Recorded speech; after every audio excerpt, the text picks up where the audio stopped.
आज एकदम मौसमले साथ दिएको छ। हामी यतिखेर मकै खन्ने क्रममा छौँ।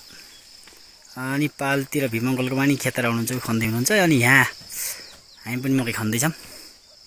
त्यहाँ प्यारी बहिनी सिस्टरहरू गोमा, अनि त्यहाँ भाउजूहरू, अनि म फेरि यहाँ ढिकामा यसो थकाइ लाएर रेस्ट गरेको। मकै चाहिँ साना साना छन्, तर आलु र झार चाहिँ बडो गजबको छ। मकै पनि राम्रो छ।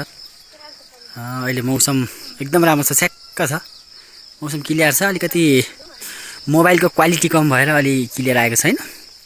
यो पाटालाई चाहिँ अन्त्य गऱ्यौँ, अनि यो पाटामा सुरु गरेका छौँ। यो चाहिँ यसदेखि माथिरको चाहिँ बिहान सक्यौँ। आज चाहिँ यसलाई सक्ने टार्गेट चाहिँ हाम्रो छ। हेरौँ मौसमले कतिको साथ दिन्छ।